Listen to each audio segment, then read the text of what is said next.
दोस्तों नमस्कार। आज हम बात करने वाले हैं चंद्रयान 3 मिशन 2023। स्वागत है आप सभी का हेमू जीएस पॉइंट में।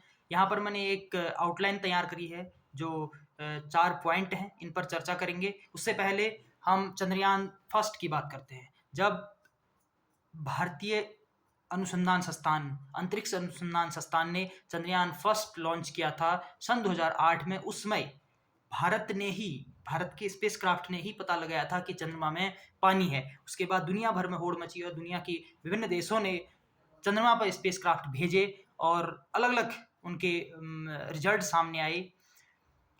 और उसके बाद भारत ने चंद्रयान सेकेंड लॉन्च किया 2019 में, जो असफल रहा। हालांकि 100% असफल नहीं रहा ऐसा कहा जाता है, क्योंकि उसका जो ऑर्बिटर है वो अभी भी काम करता है।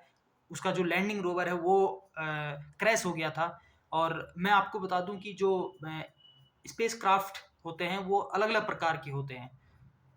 एक होता है क्रैश लैंडिंग, एक होता है ऑर्बिटर स्पेसक्राफ्ट, और एक होता है लैंडिंग रोवर स्पेसक्राफ्ट। जो लैंडिंग रोवर स्पेसक्राफ्ट होता है वो सबसे कॉम्प्लिकेटेड होता है, क्योंकि उसमें जो लैंडर होता है वो चंद्रमा की सतह पर रुकता है, और उसमें जो रोवर होता है यानी कि जो रोबोट होता है वो चंद्रमा की सतह पर गति करता है और अलग अलग चीज़ों को ऑब्जर्व करता है लैंडर के माध्यम से।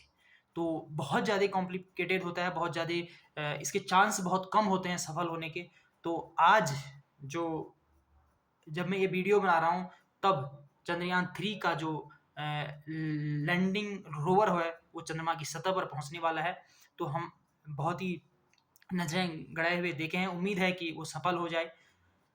देखिए, महत्वपूर्ण बिंदु इसरो की स्थापना 15 अगस्त 1969 को होती है। उससे पहले भारतीय अनुसंधान संस्थान के बारे में चर्चाएं हुई। तत्कालीन प्रधानमंत्री जवाहरलाल नेहरू ने इस पर चर्चा की, डॉक्टर विक्रम साराभाई के साथ मिलकर के। विक्रम साराभाई एक बहुत बड़े भौतिकविद थे उस समय के। उन्होंने चर्चा की और अमेरिका के साथ मिल करके एक रॉकेट सहायता स्वरूप प्रदान कराया अमेरिका ने भारत को, जिसका नाम था नाइकी अपाची। और उसके माध्यम से पहला जो प्रक्षेपण किया भारत ने 1963 में किया। उसके बाद भारत ने इसरो की स्थापना की, इंडियन स्पेस रिसर्च ऑर्गेनाइजेशन की स्थापना होती है। उसके बाद 1975 में आर्यभट्ट करके एक सैटेलाइट भारत भेजता है। उस समय भी भारत के पास अपना रॉकेट नहीं था। रॉकेट का मतलब होता है कि जिसके माध्यम से स्पेस क्राफ्ट को ऑब्जेक्ट टारगेट तक भेजा जाता है, मतलब कि किसी ऑब्जेक्ट को टारगेट तक भेजा जाता है, यानी कि ट्रांसपोर्टेशन का एक माध्यम जो होता है वो रॉकेट होता है। रॉकेट में रख करके जाता है, चाहे वो क्रैश स्पेसक्राफ्ट हो या फिर लैंडिंग रोवर स्पेसक्राफ्ट हो या फिर ऑर्बिटर स्पेसक्राफ्ट हो। अलग अलग प्रकार के जो इक्विपमेंट्स होते हैं उनको रॉकेट के माध्यम से भेजा जाता है। तो इसरो की ये बात मैंने आपको बताई। 1975 में पहली बार सैटेलाइट आर्यभट्ट भेजा गया। अब इस कहानी को यहीं पर खत्म करते हैं। आज हम चंद्रयान 3 की बात कर रहे हैं, तो चंद्रयान 3 पर आते हैं। चंद्रयान 3 परीक्षण के उद्देश्य क्या हैं? इसके उद्देश्य निम्नलिखित हैं, मैं आपको बताता हूँ। देखिए, अगर चंद्रयान 3 सफल होता है तो इससे जो सबसे महत्वपूर्ण उद्देश्य है वो तो यह है कि चंद्रमा की सतह का वातावरण कैसा है उसका अध्ययन करना, और इससे दक्षिणी ध्रुव पर पानी की मौजूदगी का पता लगाया जाए कि पानी कितनी मात्रा में है। और इसके माध्यम से ये भी पता लगाया जा सकता है कि वैज्ञानिकों के लिए आने वाले समय में जो भी प्रयोग करेंगे उनके संचालन में मदद करे। इस उद्देश्य से भी इसका परीक्षण किया जा रहा है। और चंद्रमा पर इससे पहले भारत ने, मैंने बताया कि 2 एयरक्राफ्ट स्पेसक्राफ्ट भेज चुका है। और जो तीसरा पॉइंट है वो है चंद्रमा 3 परीक्षण के फायदे। इसके फायदे अनेक प्रकार के हैं। देखिए, क्या होता है कि अगर भारत इस मिशन में पास होता है, सफल होता है, तो ये बहुत बड़ी बात है, बहुत बड़ी गौरव की बात है, बहुत बड़ी उपलब्धि है भारत के लिए। क्योंकि इससे पहले जो है जो मैंने बताया कि ना, जो स्पेस क्राफ्ट होते हैं अलग अलग प्रकार के होते हैं। एक होता है ऑर्बिटर, एक होता है क्रैश लैंडिंग, एक होता है landing rover spacecraft. Landing rover spacecraft सबसे ज़्यादा कॉम्प्लिकेटेड होता है, क्योंकि उसको ज़मीन पर उतारना होता है लैंडर को, और उसके बाद जो उसका रोबोट है उसको चंद्रमा की सतह पर मूल्यांकन करने के लिए, उसका ओवरव्यू लेने के लिए भेजा जाता है। तो वो बहुत मुश्किल होता है। पिछली बार जब 2019 का जो असफल हुआ था वो उसी कारण से हुआ था, क्योंकि जो लैंडिंग हुई थी चंद्रमा पर लैंडर की, वो उसके अंदर का जो रोवर था वो क्रैश कर गया था।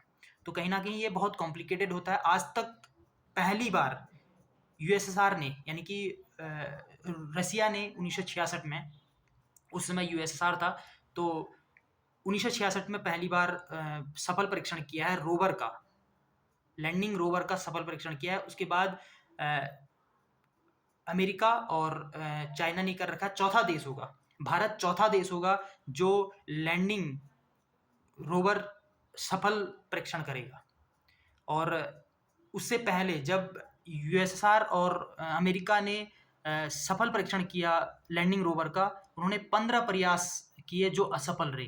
15 प्रयास मामूली गिनती नहीं है। 15 प्रयास अमेरिका के और रूस के असफल रहे हैं लैंडिंग रोवर में, जो आज भारत करने जा रहा है, जो आज भारत बड़ी उपलब्धि हासिल करने जा रहा है अगर ये सफलता मिलती है, क्योंकि भारत का इससे पहले 2 बार असफल हुआ है।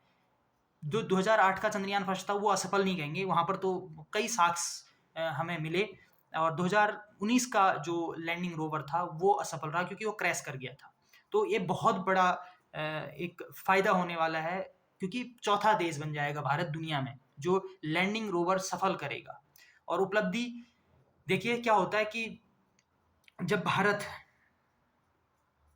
अंतरिक्ष अनुसंधान संस्थान के अंतर्गत, इसरो के अंतर्गत इतनी बड़ी उपलब्धि हासिल करता है, जो तीसरे प्रयास में लैंडिंग रोवर को चंद्रमा तक पहुंचा है, तो कहीं ना कहीं नासा के बराबर भारत की स्पेस एजेंसी को समझा जाएगा। ये बहुत बड़ी उपलब्धि है, क्योंकि एक समय ऐसा था जब भारत के पास रॉकेट नहीं थे ट्रांसपोर्टेशन के लिए, स्पेस तक भेजने के लिए, स्पेस तक अपने ऑब्जेक्ट भेजने के लिए ट्रांसपोर्ट नहीं था। रॉकेट खरीदने पड़ते थे या मदद से लेने पड़ते थे दूसरे देशों से। आज भारत के पास वो सारी व्यवस्थाएं हैं, पीएसएलवी, जीएसएलवी, और जो इस बार रॉकेट भेज रहा है उसका नाम है LVM-M4। वो रॉकेट का नाम है जो जिसमें रोवर और लैंडर रख के चंद्रमा पर जाएंगे। तो ये कहीं ना कहीं बहुत बड़ी उपलब्धि है। देखिए क्या होता है कि उदाहरण के तौर पर आपको बताता हूँ मैं, जो मैं बता रहा हूँ ना कि बार बार रॉकेट जो होता है वो क्या कहते हैं, सैटेलाइट को मिशन तक पहुंचाता है, टारगेट तक पहुंचाता है। क्या होता है कि पहले हम दूसरे देशों से लेते थे, जब भारत अग्रसर हो रहा था अंतरिक्ष प्रौद्योगिकी में, तो उसमें हमको दूसरे देशों से लेना पड़ता था। क्योंकि आज के समय में उदाहरण के तौर पर किसी के पास स्कूटी है, किसी के पास कार है, किसी के पास कुछ नहीं है, तो उसमें भारत के पास स्पेस में जाने के लिए, स्पेस में अपने ऑब्जेक्ट को भेजने के लिए कुछ नहीं था, तो दूसरों से लेता था, दूसरे देशों से लेता था। आज सब मौजूद है। तो उसी प्रकार से देखिए ये बहुत बड़ी उपलब्धि है। अगर यहाँ पर मेरा चौथा पॉइंट उपलब्धि की बात है, तो उपलब्धि अगर हम बात करें तो बहुत बड़ी उपलब्धि है, क्योंकि क्या होता है, हमें भारत में जो है क्रिकेट को बहुत ज़्यादा फॉलो किया जाता है, क्रिकेट के हर लम्हे को याद किया जाता है। हमें पता है 2011 के वर्ल्ड चैंपियनशिप मैच में जब MS धोनी ने छक्का लगा के भारत को जिताया था, और 2007 का भी पता है, और 1983 का जब कपिल देव ने पहली बार भारत को वर्ल्ड चैंपियन बनाया था, उस लम्हे को भी हम आज याद करते हैं। मैं जब ये बात कर रहा हूँ कि 1983 का कपिल देव ने वर्ल्ड कप जिताया था, या फिर महेंद्र सिंह धोनी ने 6 लगा के भारत को वर्ल्ड कप जिताया था, तो वो तस्वीर आपके मन मस्तिष्क में आ रही है। तो कहीं ना कहीं अगर भारत ने ये उपलब्धि हासिल की, अपना तिरंगा चंद्रमा में लहराया, तो ये बहुत बड़ी उपलब्धि होगी। भारत के वैज्ञानिकों की मेहनत साकार होगी, और भारत के लिए एक बहुत बड़ा दिन होगा, बहुत गौरवपूर्ण दिन होगा। बहुत बहुत धन्यवाद।